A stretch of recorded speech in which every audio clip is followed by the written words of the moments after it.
If they don't know the name now, they certainly will.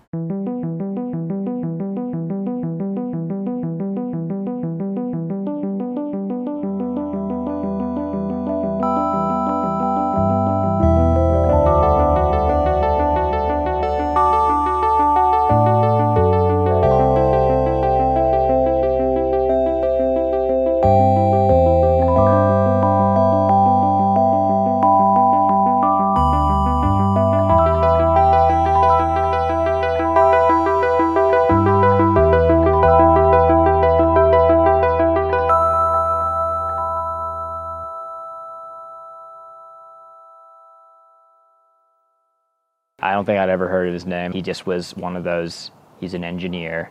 He ran at mines. So, no, I didn't know much about him. I wasn't sure what to think of him at first. He wasn't that fit, actually, when he came in. I remember he was like, he just came from mines, and like he hadn't been running that much. I remember him getting dropped like on a lot of workouts or like just not being that fit yet. My first impressions of Andrew when I met him was that he was really tiny.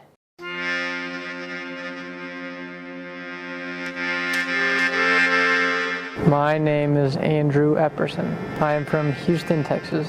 I am an assistant cross-country and track and field coach at Colorado State University.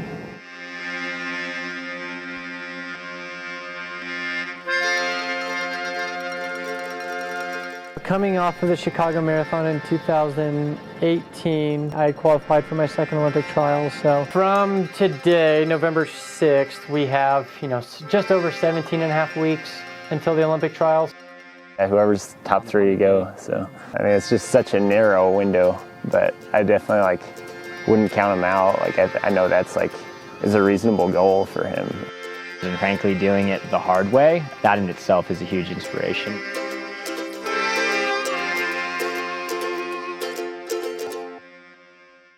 When I was probably 5 or 6 years old, my dad ran his first marathon, and so just kind of seeing him run and just wanting to go out and run with him was how I got into running. Competitively in middle school with the mile run, we had 7th and 8th grade cross country, so that was the first time I was on a team. I wanted to get better, I wanted to get faster, so that came with a little bit more training, a little bit more exposure to the sport, and just kind of a positive feedback loop of just following my passion. I first met Andrew when he was a small lad, just a senior in high school, visiting the Colorado School of Mines. He was interested in potentially running for our team and studying engineering. Andrew was very underdeveloped as far as he looked really young for his age, and he was real small. I kind of joke now that I wouldn't make the Mines team with how fast it's gotten. I always thought that I might not make it just because my times weren't quite up to par and I didn't seem as focused at my first 2 or 3 semesters. But yeah, I got to college and just kind of my whole world changed in my view, and I kind of really learned what it was like to train at a different level and higher level. He made a huge jump between his sophomore and junior year.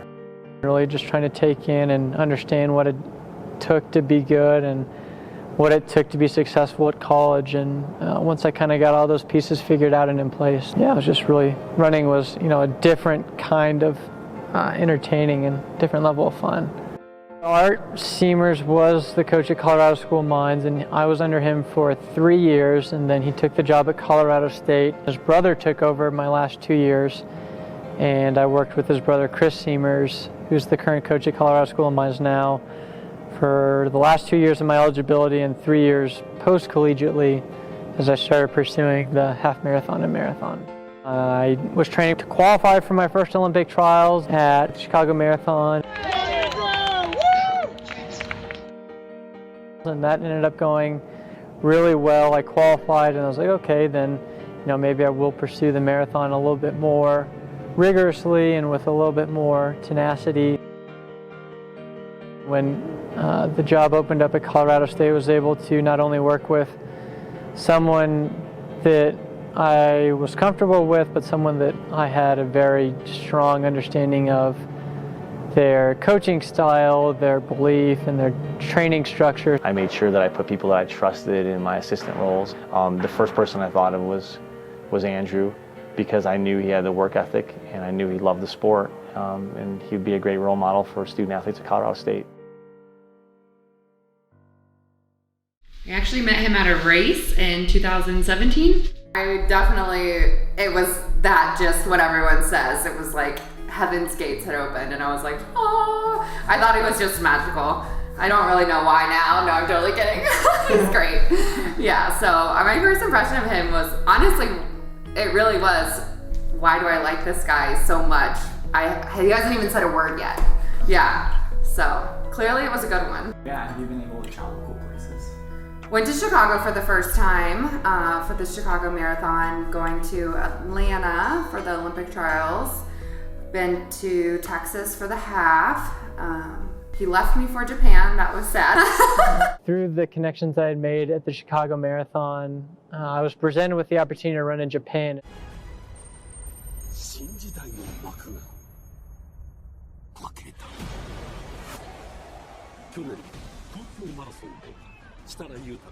Right away it was, a no-brainer. It's crazy because you see a lot of these professional runners that will go over for, an overseas marathon. They'll go over weeks in advance. Being in the situation that I am, that I'm not quite professional, I can't really just take off 2 weeks in the middle of the season to go run a race. And so I went out to Japan. I got in Friday evening, local time in Japan, got to the race site on Saturday, and then raced the next day on Sunday, and then flew from Japan on Monday all the way back to Denver. So it was a very quick trip. It was a marathon. The race ended up going really well, better than I had expected it to, and left Japan with the A standard and what I thought would be the Olympic standard at the time. The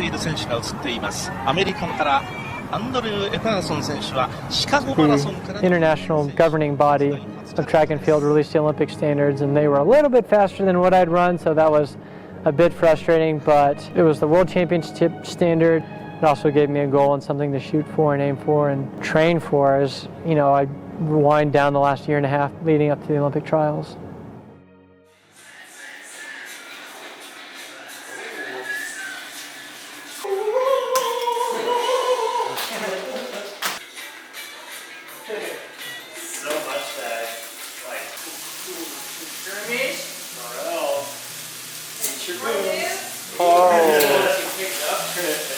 I think as a marathoner who ran 2:16 and then just saying the Olympics, I didn't see that being very reasonable. I do think though, if you can run a 2:16 and then run a 2:15 on your bad day and then run 2:13, no one saw that come. If you can run that, it bridged the gap so much more. The Olympics and the trials and the World Championship, I think especially, it's not a distant dream. All of a sudden the doors open and you just start waking up a little bit. It's okay, people can run 2:13.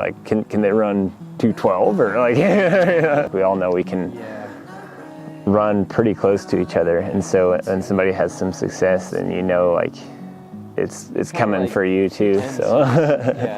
With a time of 2 hours, 10 minutes, and 37 seconds, Gerald Mock crossed the line as the second American at last week's Chicago Marathon. Wouldn't have been seemed so doable if he hadn't just run 2:13 though, because that was I thought that was a crazy fast time when he ran that in Japan. Gerald's finish made him an instant contender for the U.S. Olympic team and capped his rise from relative unknown to blue-collar standout at Colorado State University and now Olympic hopeful.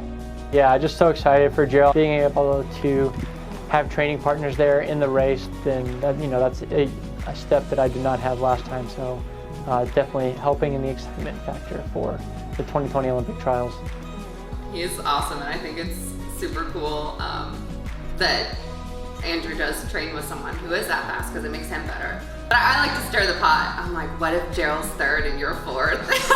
It's horrible.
2, 1, let's go.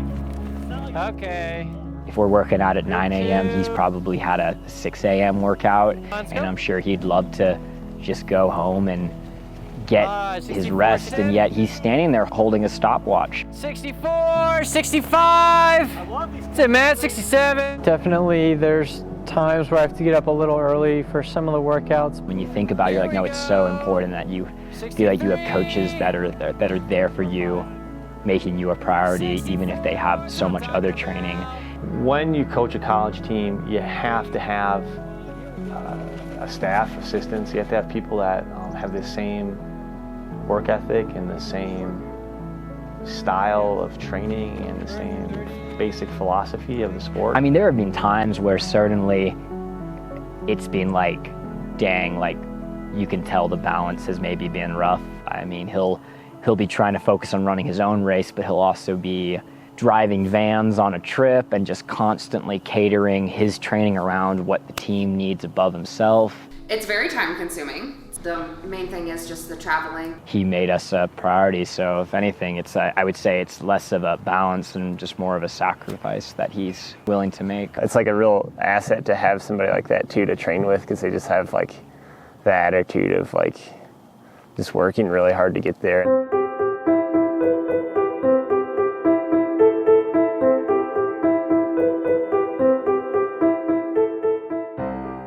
You know, just a lot of emotions, a lot of feelings, kind of running into world championships and trying to master and contain them all was something I'd never experienced before. And here are the proud parents, Gary and Susan Epperson, of the champion USA runner, Andrew Epperson. My parents and uncle actually came over too, so getting to spend some time with them before the race. Hopefully in about 2 hours and maybe 50 minutes, we'll see Andrew cross. Very optimistic because it's almost 90 degrees out here. No, I was actually excited because I think the weather would be the ultimate leveling of the playing field, if you will. A test of endurance for the runners, a test of nerve for the organisers. Doha's air-cooled Khalifa Stadium isn't an option for the road races. Despite a midnight start time, high humidity contributed to more than a third of the field failing to finish last week's women's marathon.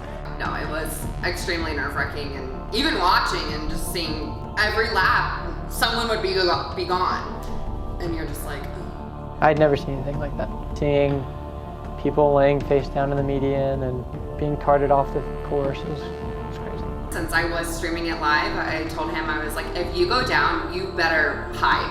I was like, because if I have to see this, like while I'm countries away, just sitting on the couch, having my champagne, celebrating, I will be very upset with you.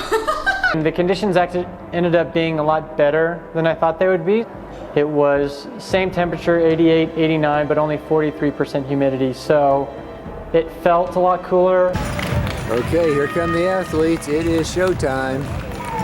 By the time the final start list came out, 35 to 40 guys had broken 210, so you really don't get that kind of field anywhere outside of World Championship or Olympic start list. So yeah, absolutely. One of the deepest fields I'd ever been a part of. There he is. Go, Andrew!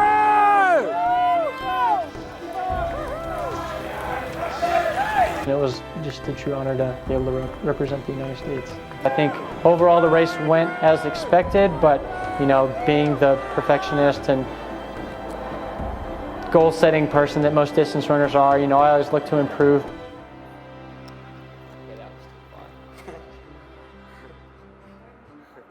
After Worlds, I took 7 days off, and I'm back up to 75 miles a week, running normal mileage. So I know he's eager to race again because we've done all that training together. we have, you know, just over 17 and a half weeks until the Olympic trials. So, you know, especially training with, you know, Grant and Gerald. Grant's yet to get a qualifier, but I believe that he will. And yeah, I'm just so excited for the 2020 Olympic trials.